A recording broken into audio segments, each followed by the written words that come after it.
Thank you very much, बहुत शुक्रिया मुझे इनवाइट करने का।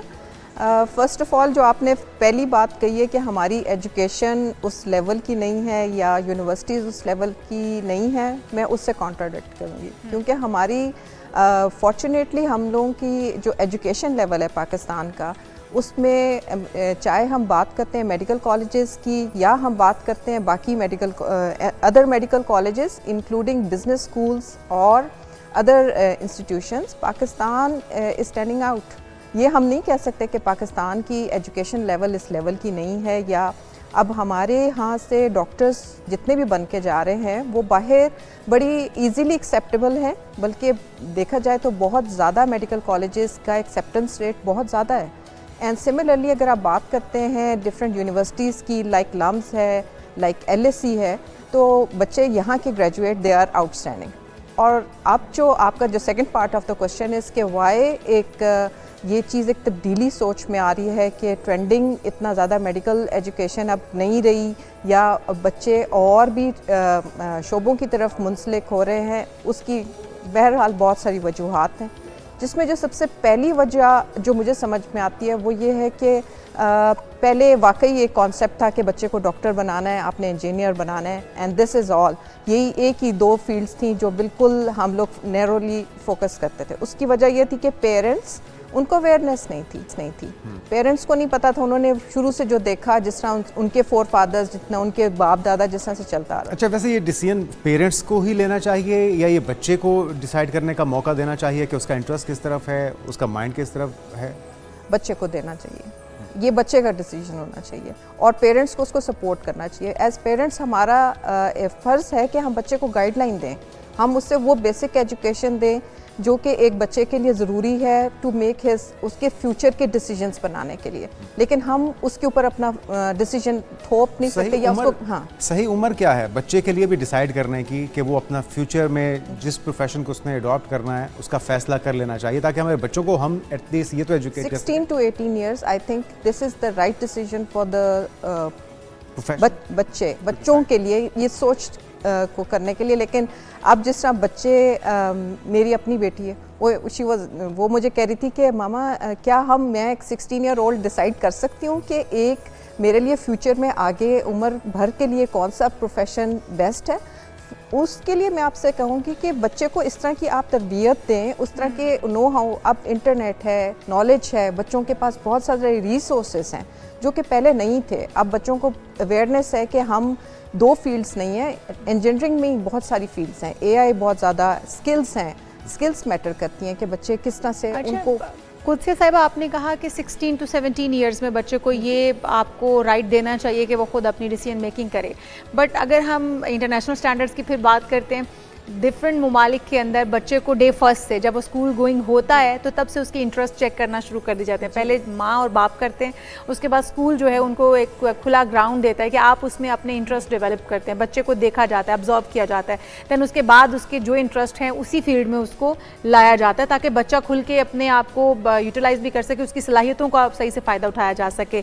16-17 ईयर्स तक तो हम अपने 16-17 साल वेस्ट कर चुके होते हैं, हम मेडिकल शायद FSC कर चुके होते हैं, इंजीनियरिंग की फील्ड में जा चुके होते हैं, फिर तब हमें डिसीजन करना तो हम तब तक तो हम शायद बहुत लेट हो चुके होते हैं। ये पॉइंट से मैं आपके एग्री करती हूँ। ये हमारे सिस्टम में, हमारे मुल्क में ये एक चीज़ लैकिंग है। ये एक चीज़ है जिसमें मैं आपसे एग्री करती हूँ कि अगर हम ये चीज़ शुरू से इंट्रोड्यूस करवाएं और बच्चों को डिफरेंट चीज़ों के साथ पहले से शुरू से उनकी तरबियत इस तरह से करें, स्कूल्स में, कॉलेजेस में उनको डिफरेंट प्रोफेशंस के साथ इंट्रोड्यूस करवाएं, आई थिंक कि वाकई आपकी इस बात से ये चीज़ में हम लैक कर रहे हैं कि हम एज पेरेंट्स बच्चों को 16, 17, 18 तक हम अपनी मर्ज़ी करते हैं बच्चों के ऊपर, और उसके बाद प्रॉबली बच्चे अगर चाहें भी कि वो दूसरी फील्ड्स में, जिस तरह साइंसेस हैं, उनको फोर्स किया जाता है कि आपने साइंसेस ही रखनी है, जबकि अब साइंसेस का ट्रेंड इतना नहीं है। ह्यूमैनिटीज़ बहुत ज़्यादा प्रिवेलिंग है, बहुत ज़्यादा उनका आजकल ट्रेंडिंग है, और मार्केट में स्किल्स एंड जॉब अपॉर्चुनिटीज़ इस हवाले से ज़्यादा हैं। अच्छा,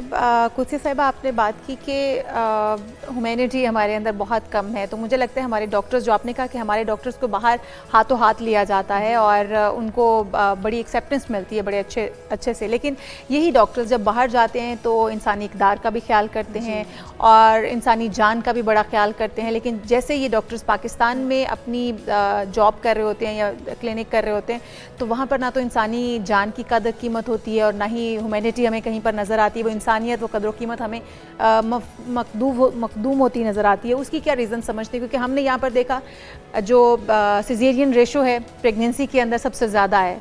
अगर आप कंपैरेटिवली दूसरे दीगर ममालिक के साथ अगर कंपैरिजन करें तो सबसे ज़्यादा रेशो यहाँ पर आपको मिलती है। क्यों? उस वक्त क्या डॉक्टर्स को यहाँ पर आते वक्त क्या इंसानों को देखकर उनके रवैये बदल जाते हैं कि पाकिस्तानी है, इनको कुछ समझ नहीं है, सेंस नहीं है, तो इसलिए इनके साथ जो मर्जी चीर फाड़ की जा सकती है? और यही डॉक्टर्स जब जाकर बाहर प्रैक्टिस करते हैं तो वहाँ पर इस चीज़ को ममनू समझा जाता है। जी, क्या कहेंगे इसके ऊपर? एक चीज़ है एम्पैथी, जिसको हम कहते हैं। एम्पैथी इज़ के आप वो फील करें जो आप दूसरे के शूज़ में डल के फील करते हैं, आप उसको अपनी जगह से रखें।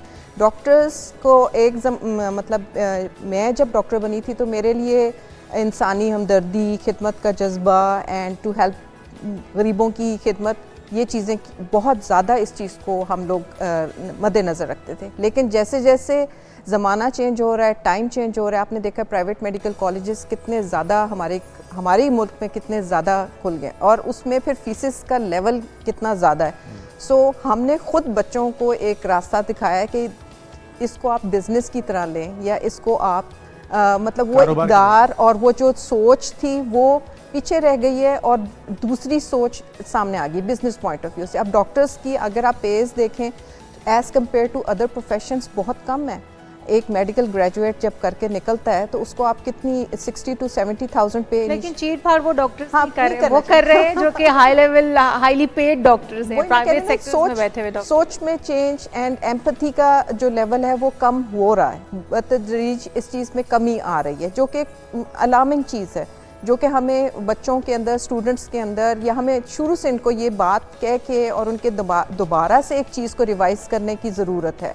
जो हमने एक चीज़ को बिल्कुल एक कमर्शियल बना दिया टोटली, उसको हमें रिवर्स करके बताना चाहिए कि डॉक्टरी या मेडिसिन या तिब का असल मफहूम क्या था और हमें किस वजह से ये चीज़ को एक प्रोफेशन को। बिल्कुल सही है, ये आपकी बात बिल्कुल ठीक की है कि हमें उस मकसद को पहचानना चाहिए जिसके लिए हम सर्व कर रहे हैं। अच्छा, बच्चे को किन किन चीज़ों को मद्देनज़र रखना चाहिए? एक तो हमने ये डिसाइड कर लिया कि पेरेंट्स को भी चाहिए कि बच्चों को अपने प्रोफेशन चूज़ करने का मौका दें, लेकिन किन किन चीज़ों को मद्देनज़र रखना चाहिए प्रोफेशन चूज़ करते हुए? बच्चे को एक तो एप्टीट्यूड अपना, एक अपना रुझान, एक उसकी शौक़, एक उसका ट्रेंड। देन एक ज़माने में बहुत ज़्यादा देखा जाता था बच्चा बहुत ज़्यादा स्टूडियस है, पढ़ाई पढ़ाई पढ़ाई। अब उसके अंदर अभी आपने देखा होगा डिफरेंट यूनिवर्सिटीज़ हैं, बाहर की इंटरनेशनल यूनिवर्सिटीज़ हैं, वो बहुत कुछ देख रही हैं, को करिकुलर एक्टिविटीज़, आपकी अदर स्किल्स हैं।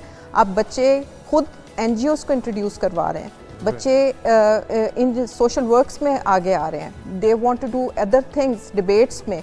इस तरह की चीज़ें, डाइवर्सिटी बहुत ज़्यादा आ गई है, जो कि एक बहुत अच्छा पहलू है कि ना सिर्फ पढ़ाई पढ़ाई पढ़ाई बल्कि आप अदर चीज़ों को भी अपनी पॉलिश करें, अपनी स्किल्स करें। एंड देन उसके बाद देखें कि आपका एप्टीट्यूड क्या है, आप किस तरफ जा रहे हैं, आपका रुझान किस तरफ है, और फिर उसी लाइन में उसी को फॉलो करें जो आपके लिए और आपके पेरेंट्स के लिए या आपकी फैमिली के लिए बेहतर है। ना सिर्फ ये कि मुझे डॉक्टर बनना है, मुझे इंजीनियर बनना है। बिल्कुल, आप देखें आपको किधर अपने रुझानात को देखते हुए आप ये डिसाइड करें।